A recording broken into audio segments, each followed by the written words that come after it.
Hi, welcome to Business is Personal. I am Dr. Corrie, and with me today is one of the social media moguls of the UAE, and he's becoming a global brand all of on his own. Spencer Lodge. Spencer, thank you so much for joining me. I know that most people, especially in the UAE, might think of you in terms of sales, but I want to talk about finances because that's actually your core. Is that right? That's where I want the conversation to go, mostly because I need financial advice. Right. I'm just kidding. No, I've taken some very bad Friday night advice and bought Shiba in cryptocurrency and watched it dive. And it's not a big amount, but I know crypto is becoming something that's very popular for people in terms of investment. And myself and my wife, when we buy crypto, we buy it mostly as a joke. Yeah. Right? It's something to do for fun on the weekends because we're like, oh, let's buy some crypto, and then we've got some BTC and a little bit of Ethereum, some Litecoin, I think Telcoin, and a couple of others in our very, very small basket. But how seriously should people be taking crypto as an investment strategy? As seriously as they took the financial crisis in 2008, that's how seriously. Well, but the financial crisis, they could only take it seriously in hindsight. No, at the time a lot of people lost their shirt, they lost their livelihoods, Lots of people had banks that closed and lost their money in the banks. So a lot of people took it very seriously. They lost their jobs as well. I hear you. So when you see what happened in 2008, it was because of the banks that the digital currency even began. Right. Somebody one day went, this doesn't work. Lehman Brothers went, Merrill Lynch went, there was money being put. Hold on a minute, there's a flaw in the system here. And that's the same as everything. We take the typical examples of the Ubers and the Airbnbs. There's something wrong. How do we fix it? Well, someone looked at that with money, and so that's the beginning of the journey. Now, if you look at the adoption of cryptocurrency, this is the really important thing to understand. Let's take two alternatives: the internet and mobile phones. Right. And mobile phones, the adoption was pretty slow by comparison to the internet. Okay, 63% a year of the world was adopting the internet. Right. That's 111% a year that are adopting crypto. In 3 years' time, there'll be 1.5 billion people using cryptocurrency. But it's only for investment, right? There's not a lot of trade happening on crypto. As in trading, or as in people using crypto to buy stuff? What do you mean? Yeah, it's not really a flexible currency yet, right? It pops in and out of Tesla. It pops in and out of the rumors pop in and out of Walmart, and now we've seen pizza places are accepting it for payment. But really, it's not becoming something that can be traded unless it goes through another fiat currency anyway. Think of every single country in the world that has got an appalling currency. Well, that's most of them. So take Nigeria, the Naira. Take Zimbabwe, the Zimbabwe dollar. Well, do they use the Naira and the Zim dollar? No, they use the US dollar. That's right. Okay, as their store of value. You see, El Salvador has now adopted the Bitcoin as its currency. Nigeria will. Yeah. So will Zimbabwe. And then you think about other countries in Africa, the Far East, and developing countries. You've got a lot of mess when it comes to money. Right. So then you take those ones out of the equation, you start looking at real money. Okay? The dollar and the euro and the pound. Realistically, look at it. Well, how do they deal with the problems they have? They print more money. Yeah. So every time they print more money, they devalue a currency. Yes. But we value everything in that currency. So they devalue something that we hold as our benchmark value. So you and I will value something in dollar, let's say, because the dirham's connected to the dollar. So, but that's going down in value. So we've got this kind of place here where the normal guys on the street are saying, there's our value metric, and that's going down because more of it's being printed. Right. Then you look at cryptocurrency, and the word currency is wrong. It shouldn't be called cryptocurrency. What should it be called? It's an asset class on its own, okay? And then you take Ethereum. It's as much an asset class as goodwill is, though, right? Because for me, it looks like a digital Ponzi scheme. Now, I'm saying that as an investor. I've bought crypto myself, but basically when I'm buying crypto, I'm buying it with the hope that somebody else in the future is going to pay more for my bit of nothing than I paid for my bit of nothing today, because there's nothing actually there except this agreement that I have with a bunch of strangers that this nothing is worth something, right? But you'll have that in the future with the US dollar because it comes a bit more of a bit of nothing every year, doesn't it? You take inflation just as a simple benchmark. It's 3.5% officially. Okay, it's not 3.5% at all. It's closer to 9%. Yeah. So every $100 you've got in the bank goes down by 9% a year, sitting there nice and safely. Then you look at portfolios of the well-known investors around the world. Right. Remember when Bitcoin came out? They're like, well, it's a load of rubbish. It's nonsense. It won't take off. Don't, whatever you do, get involved in that. Right. Now they're buying it. So what is that telling you? They're telling you that they want to get in on the bandwagon, or they think it's the future of money. Look at the famous macroeconomist, Raoul Paul. Right. You know, the guy writes the papers, the macroeconomist papers, for all of the hedge fund managers. Yeah. He's 99% exposed to crypto, and even he believes he's underexposed. He believes he's underexposed. Wow. Okay. And then you start looking. The problem you have right now is there's an awful lot of currencies out there. Right. Most of them will disappear. Right. Okay, so if anybody is kind of like new to it, Right. you have to stick with the safe ones that people know about. You know, Ethereum and Bitcoin and Cardano and Solana and Ripple. They're Right. kind of like your top 5. But then you look at Ethereum. It's really interesting what Ethereum is. Ethereum is an infrastructure. It's a platform. So take your mobile phone. Right. Okay, I've got a Samsung, so my operating system on my Samsung. Let's say I want to put an app on my phone. Right. Well, that's Ethereum is the platform That's that right. I put my app on. So if I want to get FIFA football or a boxing game or whatever it might be, Right. okay, that's going onto that platform. So there's an infrastructure that's being used. Then you see ICOs, so it's initial coin offerings, and you look at tokenization to raise funds. Right. And then you see NFTs as well that have just started to become a big thing. Gary Vee was shouting about it a lot. There's a lady here called Amrita. She makes NFTs. Kids are buying NFTs, digital art, and they're selling it online. My daughter's studying graphic design at the moment, and I'm like, darling, when was the last time you picked up paint, and oil, and an easel, and a canvas, and painted something? Yeah. She's like, I do it on my screen, Dad. She's literally creating digital art every day just through her coursework. Wow. And then you think about how that art can be used. Yes, if I sell you a piece of art, if I sell you your book, you sell me your book. Let's do it that way. Yeah. Okay. Once you've sold it to me and I've paid you the $20 or whatever it is for the book, Yeah. that's all you're ever going to get from me. That's right. Okay. Now, if you sold me a digital copy of the book that included an opportunity to be invited to other events that you did. Okay, well, hold on a minute. Now I'm part of the Corrie Empire. Yeah. Okay, and I can be part of You that. can be, Spencer. You can be part of the Corrie Empire. I know that's so We important need to to you. get him a cat. Let's get him a cat and sit on his lap. He can stroke it while he's talking to me. Billionaire. Sorry.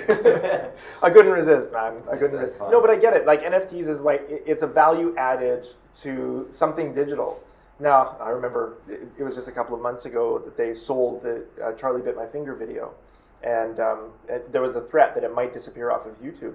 One of the first things that I did when I heard that was I ripped it off of YouTube, right? Because I didn't want it to be lost to my viewing. Now, the owner who bought the NFT decided to leave the video up so that we could all enjoy it. But I just wanted to make sure that my grandkids were going to be able to see Charlie get his finger get bit, you know? And it wasn't going to be tucked away in some digital vault somewhere. But for me, you've got to look at a few things. Last week, PwC announced that most of their staff could work from home. Yes, that's You true. see that? Yeah, that's true of But let's Google just think too. about that as human beings. We need to connect with each other. Yeah. And one of the best places for us to do that is in the office. We go to work every day, and we have this friendship group that are created from the people we like at work, but we also interact with people we work with because of our job. Yeah. Particularly when you come to somewhere like Dubai, you're kind of like your ready-made family starts at work when you don't know anybody. Right. So you've got PricewaterhouseCoopers saying, do you know what? Work from home. That takes people into a more of an insular world. That more of an insular world leans further into something called the metaverse. And the metaverse is going to be a place where people can live virtually. Now, I interviewed Meta Kovian, the guy that spent $69 million buying that NFT. Yes. And I'm like, why did you spend $69 million? It's a lot of money, you know? Yeah. And he's like, I had to. I had no choice. I had to buy it. I had to prove that NFTs were worth it and worth money. Wow. But also, I want that art in my metaverse. And now he talks about it, and when he first said it, I'm like, what the hell's a metaverse? It's totally over my head. But then you research it, Facebook are creating a metaverse. Yes. That's a world that we live in online. Now, I'm 51 years old, so I wasn't one of those kids that were caught up in the computer game generation. But more kids are watching, so more people are watching people play computer games. Take sport as an example. More people watch people play FIFA football than watch actual football. Right. Well, that's a virtual world. Yeah, of course. And so when you start looking at that and where we're moving forward, you can't stop technology. Right. You can't stop progress. You know, China might go, no more cryptos, okay? That's only because they want to try and control the situation. Yeah, they're not going to be able to do that. It's like, okay, so they can try, but it won't last longer than a generation, I don't think. You know what I mean? It won't, it won't last a generation. You don't think so? No, not a chance. Not a chance. They're just trying to clear the deck so that they can introduce the digital yuan into play. Oh, interesting. But what you got to understand is human beings. So Yeah. what three things do human beings want more than anything else? Okay, they want to get rich quick. Yeah. They want to lose weight fast, and they want a million followers. That's what they want. You know, think about all of the diets that existed. The Cambridge diet, the what are these called? The keto, the keto diet, exactly. and all that kind of stuff. All these different diets that came out. And as soon as they come out, they're number one bestsellers at Christmas on the bookshelves, aren't they? You know, I'm going to lose 10 kilos in a week. Nonsense. Yeah. That's because people want the result. They don't want to put the hard work in. Yes, that's right. But that's the same with money. And if you look at money, everybody wants to get rich. Yeah. Nobody wants to put the work in. All right. So all of a sudden, cryptos come around. Yeah. And instead of this graph going steadily up, zigzagging, all of a sudden it goes whoop like that. It's get rich quick. Give me a bit of that, Matt. Give me some of that action. Yeah. That's what people think. So people start getting involved in investing in that marketplace, which is incredibly volatile in the beginning, not over the long term, but in the beginning. Yeah. Okay, and either win it or lose their shirt. Right. But it doesn't stop them doing it. So are we still at the beginning of the curve then? Oh, it's in crypto? Yeah. I mean, it's really early days. Really, yeah. Really early. Like Okay. Really early All right. days. Okay, so for an investor out there that's looking to, maybe you've got $100,000 to invest somewhere, and you don't want to leave it in the bank because obviously it's losing $9 or it's losing $900 every 9%, every right? $100, usually Exactly. 9% So a year. you're losing 9%. Where do you put your money? Okay, well, the first thing to identify with is what are the banks doing with your money? Well, they're investing it. Yeah, That's really it's all interesting thing, like isn't it? yeah. My majority holdings are in bonds and stocks, a bit in property, and crypto is just for fun on the weekends. Now I'm thinking maybe I should take it a little more seriously than that. But if you were going to give advice to a new financial advisor, where should they put their money? I give advice to anybody about money. First thing I would say is if you're going to buy crypto, you're buying crypto for the next 10 years. You buy it, hold it, leave it, don't play a game, do not leverage, all right? Just go and buy. And that's important to do. Equities over the last few years have performed really well. Yep. We see great performances, but what's actually happening out there in the marketplace? Things have slowed down recently. Right. We've seen this before. You know, the markets always work in cycles. Be careful of the cycle that we may be embarking on. Right. We've got incredibly low interest rates, so it's very, very cheap to borrow money. Yes. Less than 1% mortgage rates in the UK. Yeah. It's crazy, right? 0.73%. It's free money. Right. Yeah. It's free money. So what happens is people then go and borrow as much as they can to buy as big a house as they can, and then when those interest rates start to creep up, the first thing that happens is they can't afford to pay the mortgage. Right. But also new buyers can't afford to borrow as much. Right. Because the interest rate is higher. But that's what happened in 08. Okay, so I have no doubt we're going to get through an experience like that, very similar. Yeah. So where do people then go? If they can't go into stocks for the next few years, they can't go into real estate for the next few years, because interest rates may go up. Where do you go? Well, they went traditionally to gold. Right. But gold is valued in dollars, and dollars is going down in right. value because they keep printing it. But digital currencies aren't. So if you're taking a 10-year window, I would say probably 20 to 30% of your money needs to go into crypto. For real? Yeah. Wow, I've never heard that. I would argue maybe 40. Wow, goodness. That seems really high risk. Maybe I'm just a traditional investor, but is it? When you look at most investments that you've got involved with over a short period of time, okay, there's volatility. Over a long period of time, that zigzag in there is stretched out so much that volatility disappears. Right. So it's really important. You know, it's like internet stocks when they first happened. Companies that were set up. Right. Look at Amazon and look at Google. Google went up like that and then down like that. Yes. Amazon lost some 80% of its value. Right. Now that volatility was there, but now is Amazon a good stock? Yeah, now it's a solid stock, right? Okay. It's got an asset class behind it. Okay, but it's a solid stock over the longer term. Right, but it's actually a set of assets.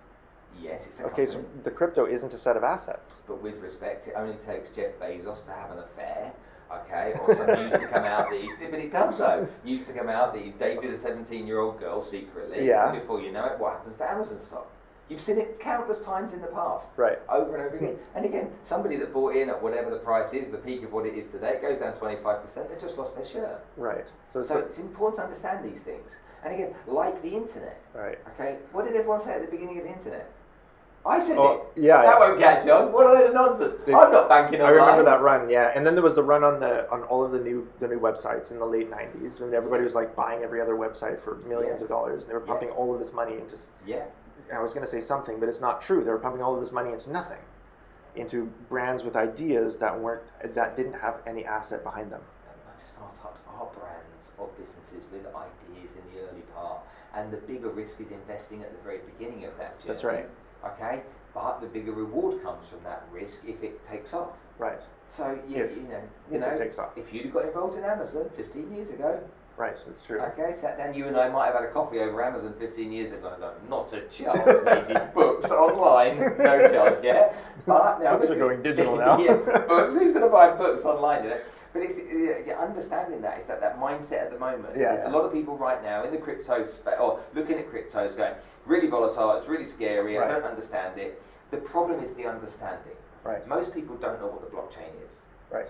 And because they don't know what the blockchain is and they don't understand the ledger and how it works, and the fact that it's available for everybody to see, because they don't understand it, what they're going to do is they're going to end up making bad decisions. Right. So it's really important that everybody literally learns about it. You know, another way of making money is arbitrage trading. Right.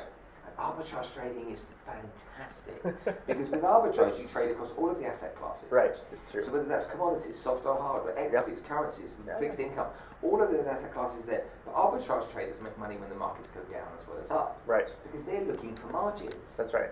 High volume, small margins. Right. So arbitrage trading can really lead to great returns as well. But the majority of people can't do that on their own. They're not. I mean, even the majority of people would struggle to even figure out how to invest in an ETF. Yeah, but what's happened is arbitrage trading 20 years ago. Yeah. Imagine that geek sat at his desk with 8 screens. Right. 4 there, 4 there. It's all going on in front of him, and he's looking for little opportunities here and there. And he presses the button. Nowadays, it's done algorithmically. That's true. They look at the algorithms, and AI is looking for that opportunity. Right. That 20 cents difference between the price of cotton in London and on the Chicago Mercantile Exchange. Right. By the time you and I spot it and press the button, it's already done. It. Yeah. But the algorithms do that, and so people now can invest in arbitrage trading funds that can give them the benefits they look for. Yeah, so that's of course. not that. So that's for me. I think it's really interesting. Yeah, because it pays income, and I'm focused on income rather than growth. Yes, I agree with you. Yeah, I agree with you. All right, so I want to make some really practical moves here for our viewers, and I'm assuming that a good deal of you out there are like maybe 25 to 35 and are probably confused about what ETFs are and the balance of crypto to bonds and things like that. So I'm going to ask Spencer, if you're between the ages of 25 and 35 and you're just starting to concern yourself with, you know, a long-term investment strategy, what would you invest in? First thing I would do is make sure I don't have any debt. So if we've got credit card debt, interest rates are extortionate. So I'll pay my credit card debt off. That's the first thing. Secondly, I'd make sure I put aside an emergency fund. Right. And my emergency fund would be 6 months worth of expenses. So whatever it costs me to live every month, multiplied by 6, that goes into a bank account not to be touched unless in emergencies. Great. Any money after that, you have to start planning out what you're going to be spending money on in the future. So you've got retirement planning, you've got education planning for kids, you've got buying a property. Maybe you want to buy a property in 5 years. You've got to save a deposit. So then you've got to look at what you're going to do. You're going to take money every month and put that aside, or you're going to take some money once you've saved it and chuck it into something. Right. That's the first thing. Then look at the typical pyramid. Right? A lot of people start investing in things like their own business. It's singly the riskiest investment you can make. There's nothing risky. You heard it from Spencer. Don't invest in yourself. Don't do it. What people do, they start a company, they use their savings, they put it in, they get some more savings, they put it in. And the majority of companies fail within the first 2 years, right? Most companies. Yes. So it's nuts. It's just like nuts. If you're going to start a company, use someone else's money. Yeah, exactly. You've got a great idea. Get partners on board. Use someone else's money. Yeah. Don't risk all of your own money. But that's by the by. So what you've got to have is you've got to make sure you understand the levels of risk. So, so probably if you look at risk, you've got real estate is low risk, bonds are low risk, moving up the spectrum to equities, blue chip equities, then smaller cap equities, then further up you've got commodities, hard and soft. I would argue that softer commodities are more volatile than harder commodities, and then you move up into the crypto space. Right. But also Forex as well is up there, and I think Forex is quite risky. And the reason I think it's risky is that most people don't understand it. Yeah. They don't understand why it goes up or down. And it can do that very frequently. Yes, it's true. You know? And so I would err on the side of caution of getting involved in any form of currency trading or investing. Yeah, I put $10,000 into an algorithm that was trading on Forex and metals, and it's been in there for about 5 months, 6 months, and it's pretty much a wash. Like even the algos are not doing a great job of working on Forex or even metals? It's a world, you know. I've been in financial services for 30 years. Yeah. And Forex to me is still a really fascinating and rather confusing world. I think crypto is much easier to understand. Yeah, because it's based on psychology, and psychology we know, right? Yeah. Economics are weird, but psychology is something we can explain. The last piece of advice I'd give is don't follow the crowd. Right. Warren Buffett says it really well, you know, be fearful when people are greedy and be greedy when people are fearful. Right. Don't follow the crowd. Just because your mate's buying Phantom or Doge or whatnot doesn't mean it's what you should be doing. But I bought Doge. Spencer, are you? Is Elon Musk your mate? Is that why you bought it? No, I think my wife and I were sitting around on a Saturday Elon night, bought it, and we were just sitting around, and we were like, "Oh, Dogecoin, that looks so awesome!"